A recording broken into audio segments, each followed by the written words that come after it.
Je suis avec Patrick Léger, un thérapeute. Nous sommes en pleine Sologne, très exactement, À Seine-Saint-Denis. voilà, donc dans une campagne très verdoyante, très agréable. Alors, Patrick Léger est thérapeute et il a une pratique tout à fait particulière qui s'appelle comment, Patrick? Donc, la méthode Ondivite, ça vient de Onde Vitale, hein, c'est pour ça que ça s'appelle Ondivite. Une pratique qui est née dans les années 80, 83 exactement, mais pas en France, en Hollande.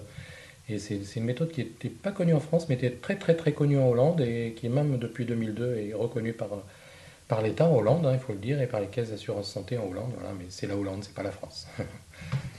Alors, ça consiste en quoi? Quand un patient vient vous voir, quel type de patient d'abord avez-vous? Quelle pathologie? Est-ce que vous retrouvez? Est-ce que c'est varié ou au contraire très ciblé? Et moi j'aime bien les choses variées, donc là ça tombe bien. Ça tombe bien parce que un des avantages d'Ondevit, c'est qu'on peut l'utiliser, on peut l'appliquer absolument dans tous les domaines.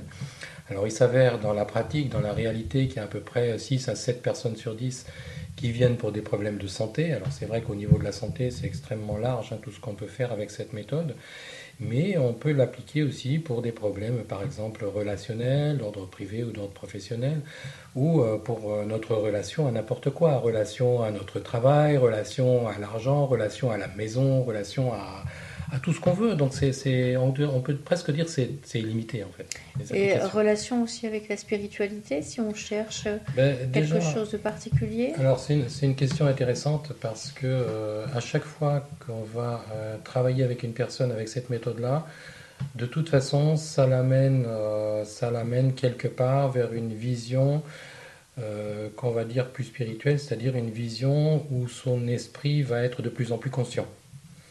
Donc partant de là, c'est de toute façon la spiritualité est forcément incluse dans chaque séance, Très qu'on le bien. veuille ou non. Et ça se passe comment alors quand on vient vous voir? On est assis sur une chaise, on s'allonge sur une table de massage. Comment ça se passe concrètement? Alors cette méthode utilise la puissance ou la vibration des mots, donc c'est important d'avoir des mots à tester.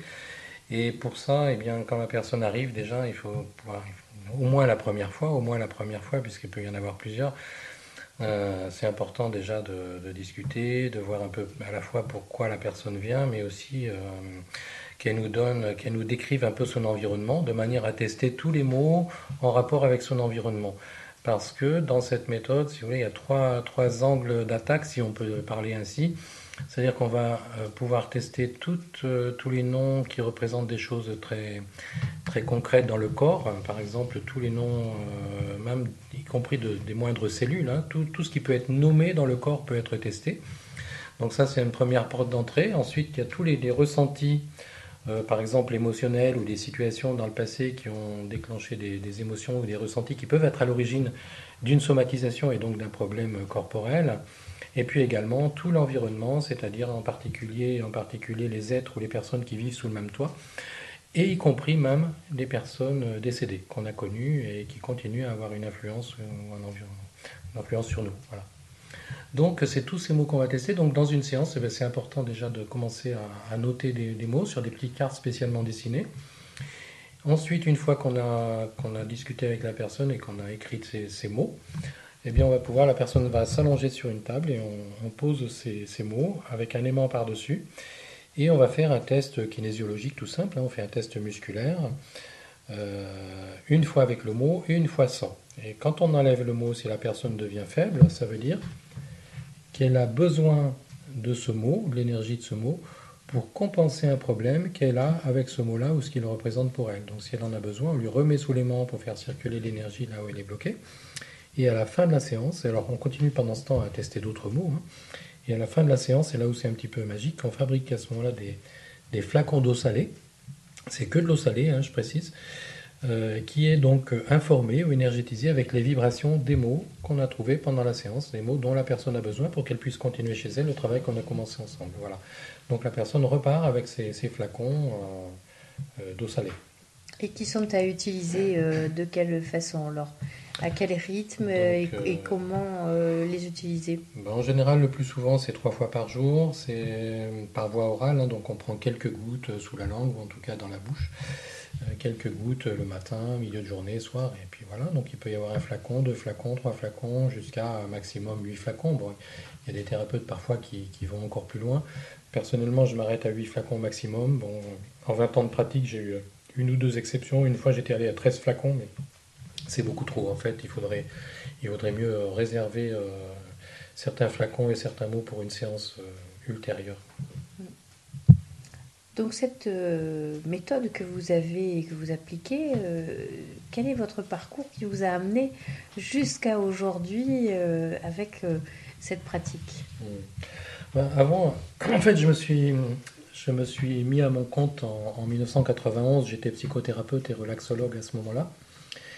Et puis, j'allais plus du tout dans les salons, genre médecine douce, parce que j'avais l'impression de rencontrer toujours les mêmes personnes et de pas apprendre grand-chose finalement. En plus, j'habitais à partir de... Oui, enfin, à ce moment-là, j'habitais Périgueux, et donc aller dans les salons à Paris, ça faisait assez loin.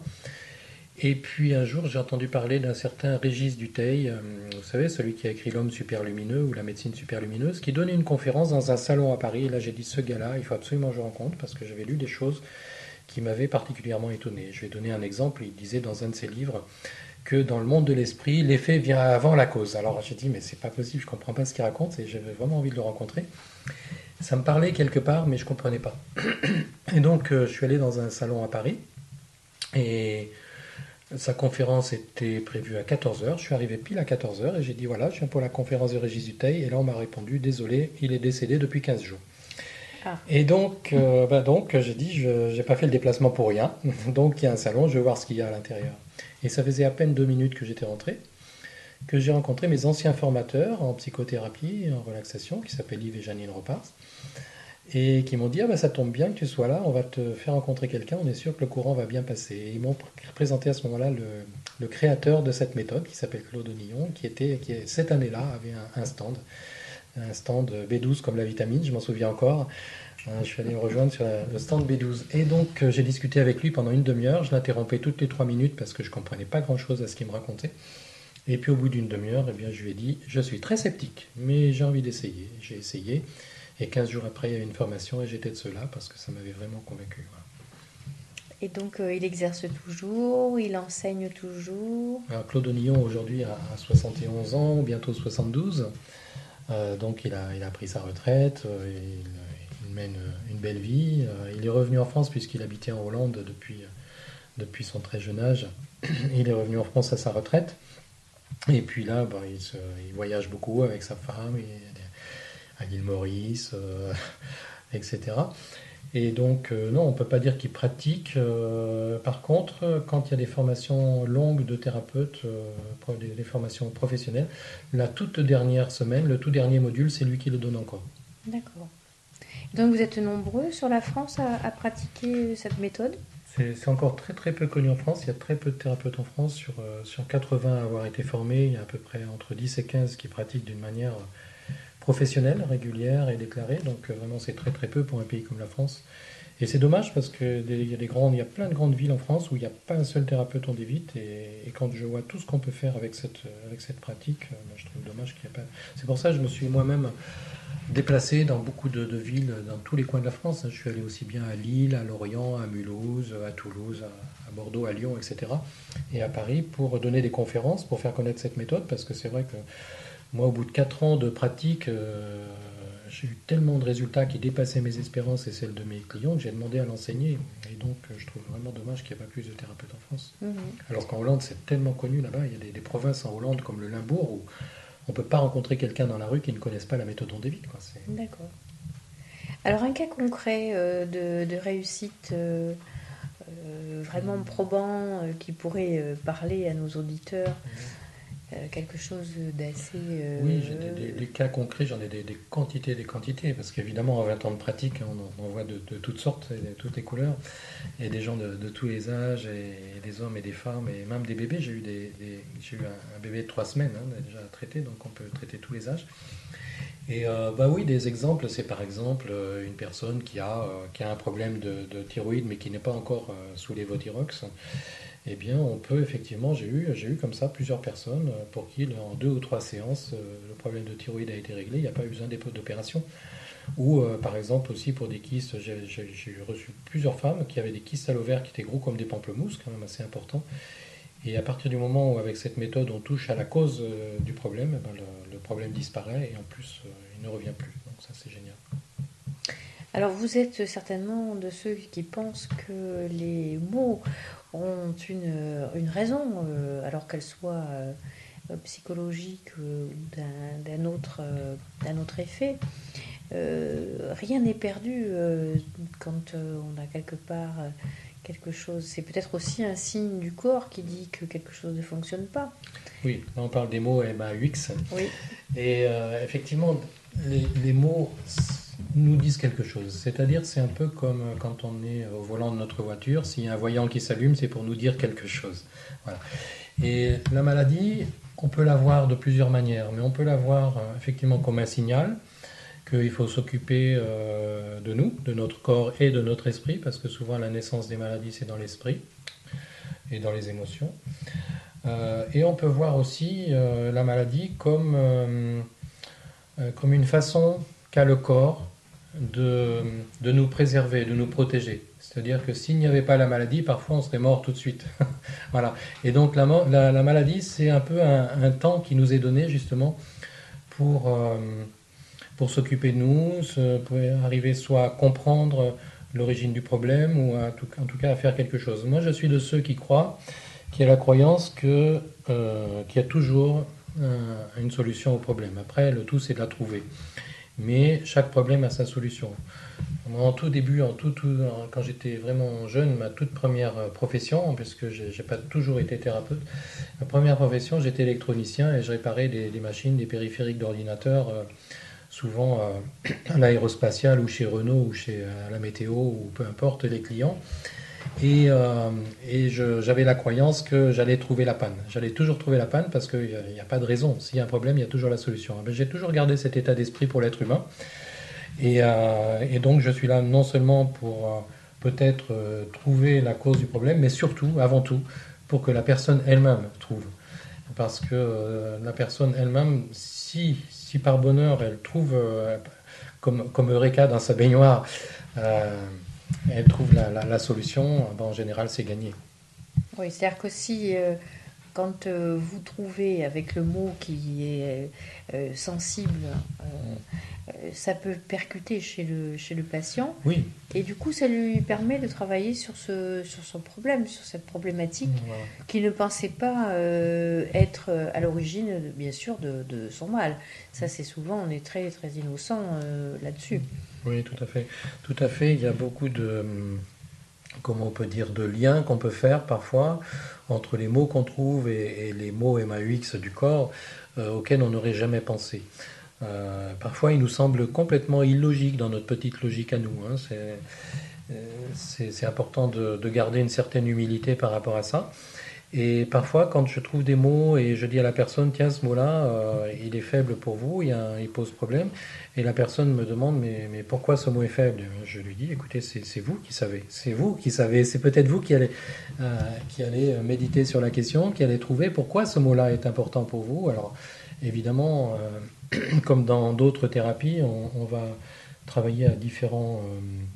on va travailler dans la généalogie aussi, dans des causes qui peuvent dater de plusieurs générations. On travaille dans le transgénérationnel et donc les émotions ou le vécu, une situation qui parfois est à l'origine du problème, eh bien c'est peut-être le grand-père ou la grand-mère qui l'a vécu et on n'est pas au courant, donc, ou même parfois c'est resté secret. Et donc il y a tout il y a un travail d'introspection, on peut dire, à faire pour arriver à trouver quel lien je peux avoir avec ce mot. Alors si c'est dans l'histoire de la personne elle-même depuis qu'elle est née, c'est beaucoup plus facile parce que souvent, ben, même si là, dans le moment, elle s'en souvient pas, peut-être ça va remonter à sa mémoire pendant la prise des gouttes ou pendant la séance. Donc à ce moment-là, c'est plus facile. Hmm.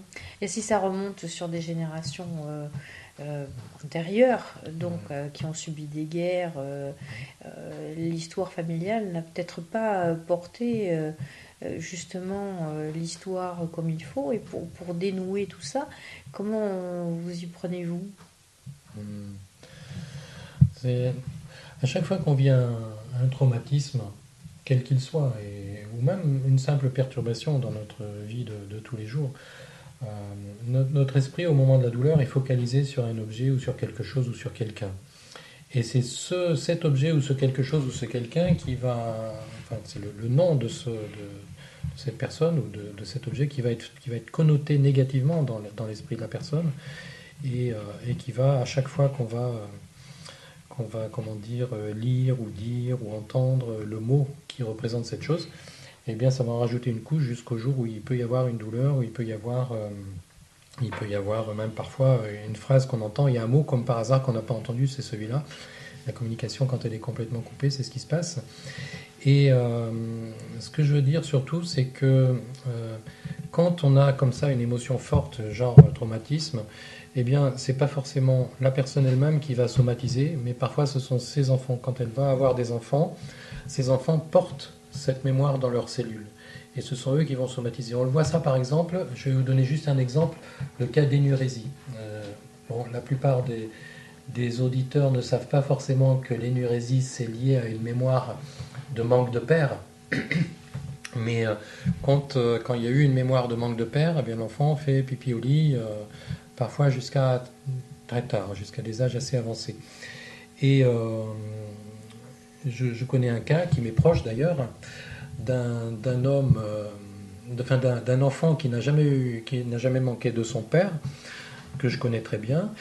Et il n'a jamais manqué ni physiquement, ni son père s'est bien occupé de lui, il était toujours là, et pourtant il a fait de l'énurésie. Mais par contre, son père lui-même a perdu son propre père quand il avait 11 ans ou 12 ans, quelque chose comme ça. Mhm.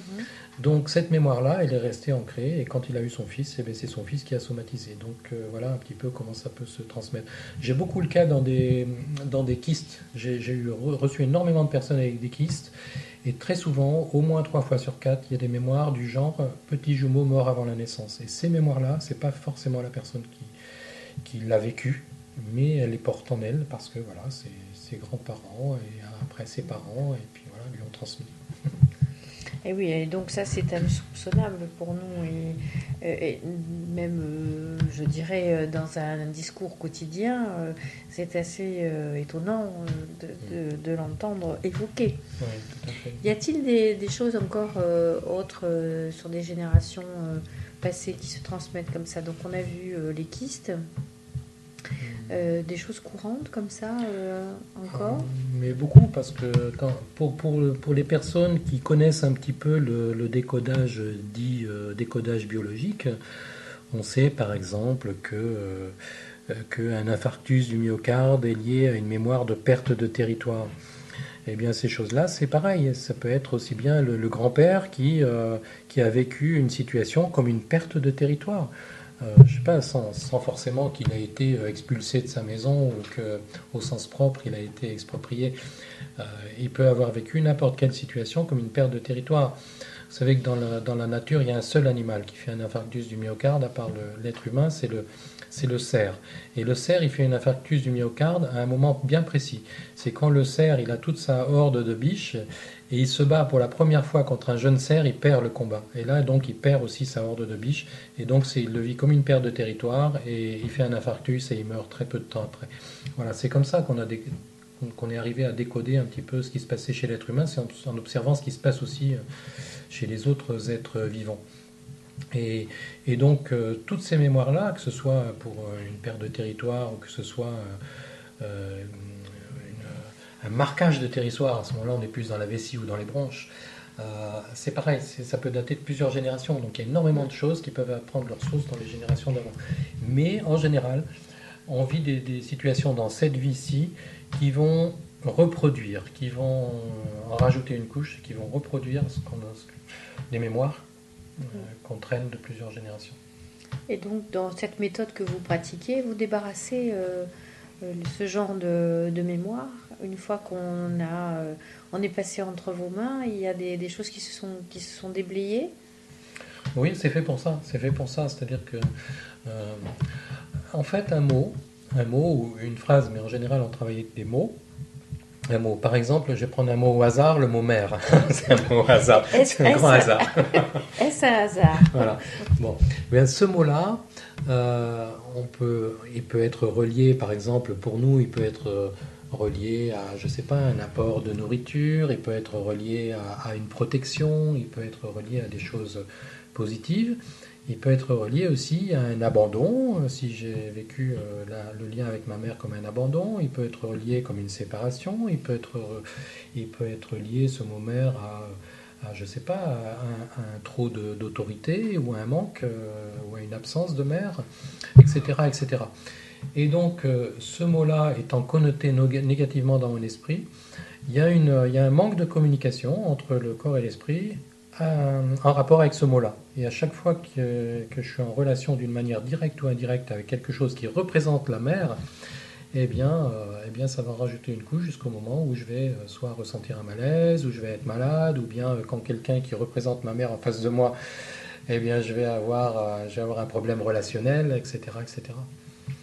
Donc voilà un petit peu comment ça fonctionne.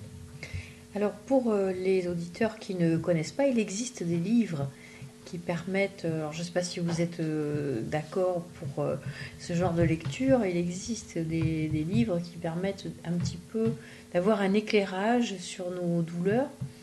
Je pense à par exemple Michel Odoul ou Martel également qui est très bien fait. Jacques Martel, oui. Voilà, il y a une réédition d'ailleurs qui est très bien faite, qui a dû sortir l'année dernière ou il y a 2 ans peut-être, qui permettent de passer justement un cap par rapport à la façon dont on appréhende les maladies jusqu'à aujourd'hui et se dire, ah ben tiens, on a peut-être quelque chose à travailler, quelque chose à comprendre, ce corps qui nous fait des signaux, et on peut avoir une conscience là-dessus.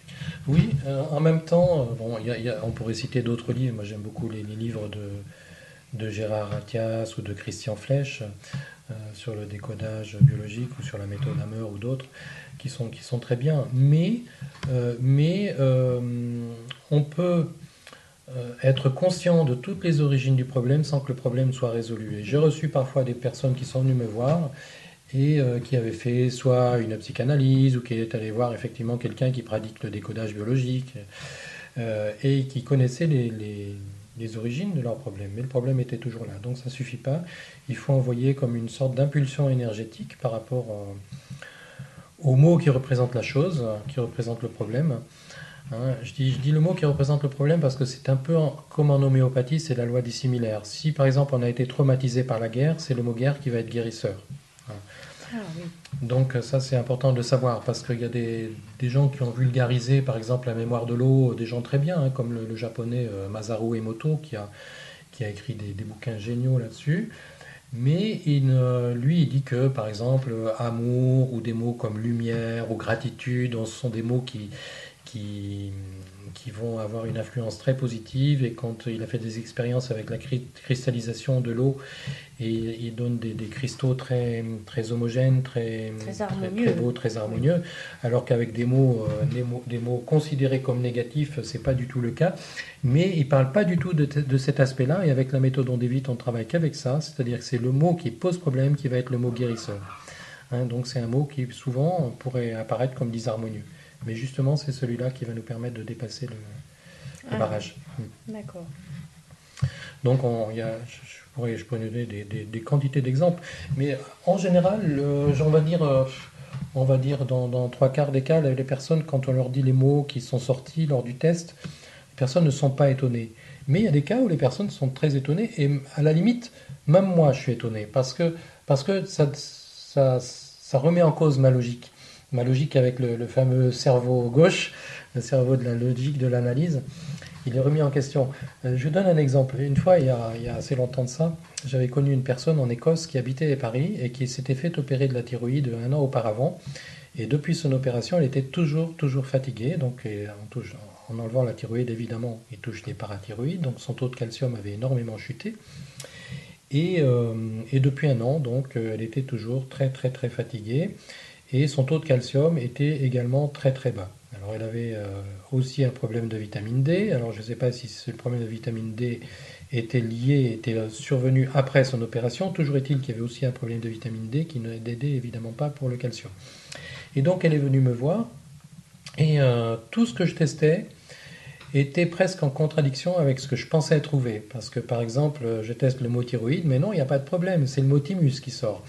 Elle me dit qu'elle a un problème de vitamine D, non, moi je trouve que c'est vitamineux. Elle me dit qu'il y a un problème de calcium, non, non, moi je trouve de magnésium. En réalité, son corps sait exactement là où il faut agir pour que ça se répare tout seul à l'intérieur. Et donc je lui ai donné évidemment, comme je le fais toujours, les mots que j'ai trouvés. Et ça a été magique parce que 8 jours après, elle a retrouvé, comme elle disait, la pêche qu'elle n'avait plus depuis un an. Et puis un mois après, elle a refait ses analyses de sang et enfin, pour la première fois, son taux de calcium était remonté au-dessus du minimum, donc normal. Et ces 2 médecins qui la suivaient ont eu une réaction extrêmement différente, tous les deux. Parce qu'il y en a un des deux qui a dit non mais qu'est-ce qu'ils ont encore foutu dans ce laboratoire, refaites l'analyse, il ne pouvait pas y croire. Donc elle a refait l'analyse. Et puis le deuxième, lui, il a dit ah enfin notre traitement commence à faire effet. Il pensait que c'était il avait changé de marque de calcium, alors c'était sûrement ça. Voilà, il avait déjà changé plusieurs fois. Donc tout ça pour dire que les mots qu'on avait trouvés n'étaient pas forcément logiques et ce sont pourtant ces mots-là qu'il fallait donner pour résoudre le problème.